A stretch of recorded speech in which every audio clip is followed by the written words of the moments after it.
This episode of My Hero Academia definitely made some kind of an impact on the viewers, to say the least. Like, I remember reading this in the manga, you know, when All For One appeared, and we get to see the very impact it's having on everyone around them. You should like see Izuku, Midoriya, Todoroki, and everybody else. They're like pretty much shitting themselves because of All For One's presence alone. And we obviously see this whole explosion he's creating despite Best Geniust's effort to hold All For One in place. But before I talk about All For One, I'm probably gonna talk about the whole Aizawa thing and also what went down in the actual hideout, because we have three things really, well, three big things that went down in this chapter, which was obviously Aizawa continuing to talk with the press, as well as All Might, you know, Edgeshot, everybody else raiding the hideout, and then at the end we have All For One's appearance. But I'm gonna begin with Aizawa, because Aizawa, he really went in on the press as well as the League, because indirectly he probably knew that the League was watching, so he decided that he would really go in deep, and even if they weren't watching, it would really give the press an idea of what Aizawa is about and how UA does things. Like, let's look at how he explained everything, like, to the press directly. Like, he was saying that they probably found out about Bakugo through the sports festival and everything else. Like, they saw how he was acting and his behavior around people, his will to win and all of that, and the League thought they could use that in order to turn him around and make him a villain. But then Aizawa takes that and uses it to his advantage, because he really explains that if they really think that Bakugo is going to become a villain, they are short-sighted. And this is what I told you guys a few weeks back. I think this was 2 weeks ago when Bakugo was taken originally, like when he was actually kidnapped. Like, if you can't read Bakugo's character properly, maybe you would think he's gonna become a villain, but if you actually know what his character represents and what he is about, then you should know he will never become a villain. It's just not going to happen. And last episode Bakugo explained that to us through his fists and through some nicely put words. But even in this episode, Aizawa repeats that himself. He's like, well, Bakugo is not going to become a villain. If you think this, you're short-sighted. And I really like that part of the episode. In fact, it may be my favorite part of the episode, believe it or not, because I don't know, I just like those small details that they put in, especially in the anime. I'm not quite sure if this was in the manga, like when Aizawa explained that the League had to be short-sighted for this. Pretty sure it's in the manga, but if it's not, then it's a really nice addition to the anime. And I'm really glad that they kept that, if that's the case, you know. It really adds to the story as a whole, especially surrounding Bakugo's character and how UA handles the press conference that they were having with Aizawa and Nezu and all of those. But moving on to All Might and everyone else, you know, when they actually raided the hideout. Now, this is something that happened around the middle of the episode, I guess you could say, or like, yeah, roughly in the middle, after the Aizawa stuff, basically. And in the middle of the raid, like after they've actually like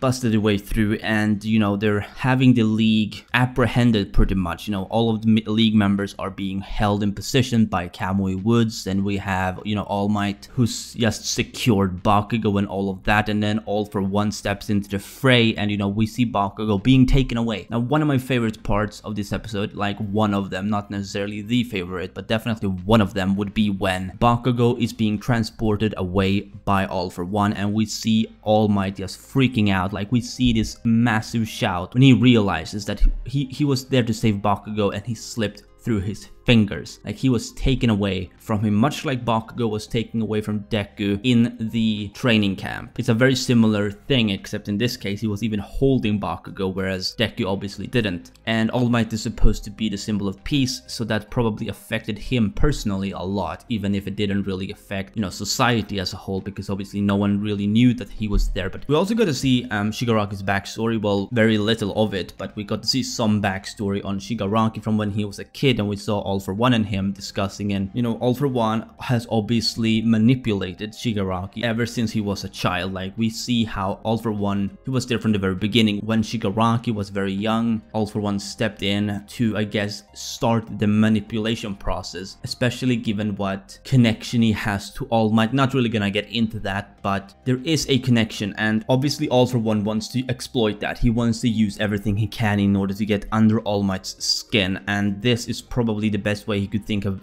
doing that, because it's just the best possible way of crumbling someone who's supposedly the symbol of peace. You know, he probably understands that All Might is a threat. He's the strongest hero there is, right? There's no one above him as far as we know. Probably isn't, period, because, well, we haven't heard of anyone who's stronger, so we can assume he's definitely the top of the bunch, worldwide. Like, that's that, you know. So All For One, even if he is the strongest villain, he probably considers All Might to be a serious threat, and he needs to do something in order to get under his skin. He needs to find someone that he can use in order to really get on All Might's bad side, or make All Might lose his focus, even if it's just for a moment. And I think by raising Shigaraki, he's gonna find a way to do that. Now, in the middle of the whole thing, you know, we have the pro heroes just handling the league, and then obviously at the Nomu site, which Deku and everybody found. What I found so interesting was how the pro heroes at that point, it's not really in sync with what we see with All Might and everybody else, because when we hear someone try to contact Best Genius, we actually get the sense of that something happened to him, and then we get to see what actually happened after the fact. So it's not really quite in sync, which I really liked about this episode. Like, we get to see the aftermath, or the conclusion in a way, before it actually happens. Like, we find out that something happened to Best Genius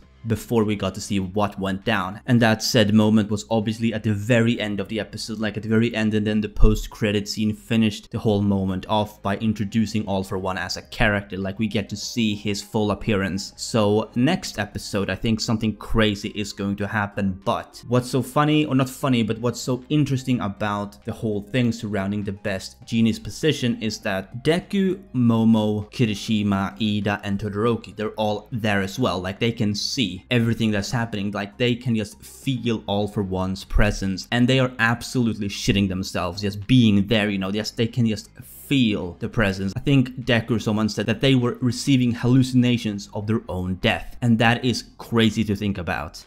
And obviously, at the same moment, Deku realizes that the person in front of them is in fact All For One, because of how he spoke of Shigaraki. Like, he remembers what All Might told him about All For One and Shigaraki, and he's just coming to the conclusion that this has to be the guy, that All Might considers to be his nemesis. And that has Deku freak the fuck out, because Deku doesn't stand a chance against someone like that yet. Like, he is only beginning his training as the next One For All user. He cannot possibly go up against someone like All For One, yet there's no one else at the scene, because everyone pretty much got knocked out. As we saw, like, we saw this massive explosion that just tore everything apart around All For One. So I'm really curious to see exactly what's gonna happen, you know, in regards to that. Like, how is Deku and everybody else gonna handle it? I mean, obviously I kind of know what's gonna happen, but I want to see exactly how it's done in the anime. I want to see what Studio Bones is gonna do with it, because so far Studio Bones has impressed me a lot with season 3. Like, the whole Deku versus Muscular fight we have this episode, really great stuff in the series so far, especially since they seem to be adding really good pieces of music in this episode, especially because we have this soundtrack when they're raiding the hideout and stuff, which, and let me tell you, these soundtracks were really amazing and super fitting to what's happening in the story at the time. So I expect some absolute greatness next episode, and it's gonna be like a huge episode. Like, the next episode is gonna be a massive point in the story, and I'm telling you, like, if you're an anime only, you're gonna want to go in and watch that episode without any distractions. Like, this episode has to be watched with your full and absolute attention, because things are about to get absolutely nuts. Anyway, that's all I really had to say about this episode. Not really much to say because of what's really happening in this episode. You know, it was more about just busting in and, you know, building up to what's to come. There weren't really any massive events going down apart from the whole thing with All For One, of course, at the very end of the episode. But yeah, so I'd love to know what you guys think about this episode of My Hero Academia, especially if you're an anime only who hasn't read a manga and you're just experiencing this for the first time. And as always, if you did, be sure to Detroit smash that like button if you enjoyed, and subscribe if you haven't done so already. This has been Chaotic Plus, and remember everybody, Toga is waifu, Toga is lifu.